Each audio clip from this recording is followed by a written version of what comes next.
Şimdi hikayesi çok geniş bir konu aslında. İnsan özünde de insanların özgüven eksikliği yatıyor. Bu özgüven eksikliğinin olması şöyle bir sonuca ulaşıyor. Örneğin çok basit bir noktada kafasını kaldırsa görebileceği bir yeri vatandaş ne yapıyor? En kolay şey birine sorup daha hızlı, daha kestirmeden şey yapmak. Mesela örneğin basitçe örnekler vermek gerekirse az ileride bir alt geçit var. Şurada görünüyor. Mesela alt geçitten karşıya geçebilir miyiz? Gibi bir soru örneğin. Biz burada teknik servis ağırlıklı çalışan, yani teknik işlerle uğraşan bir noktadayız, bir pozisyondayız. Bu da teknik bir işe o anda işte basit bir adres tarifi için ciddi zaman ayırmak demek. Şöyle ki 30 metre ileriyi örneğin 30 metre ileriyi aşağı yukarı 30 kere de tarif etmek zorundayız. Karşıya mı geçeceğim? Sağa dönecek miyim? Sola dönecek miyim? Düz mü gideceğim?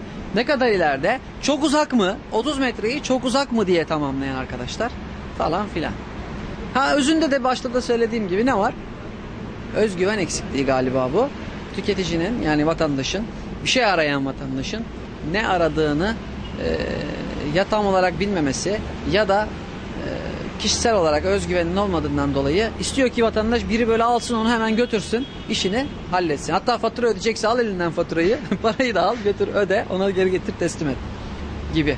Bugüne kadar bu yazı burada herhalde bir 15-20 gündür, belki bir aydır duruyor. Bugüne kadar daha bir kimseden 1 TL falan almışlığımız yok. Bunun olayı biraz da latife, şaka diyelim. Yani çünkü biz çok giren çıkan çok müşterimiz var.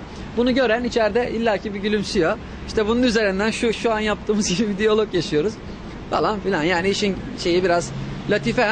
Şu yazıyı görüp de içeri girmeyen de yok zaten. Yani onu soracak adam, yani işte doktor nerede burada diye soracak vatandaş.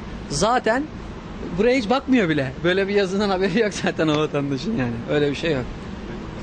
Rica ederim.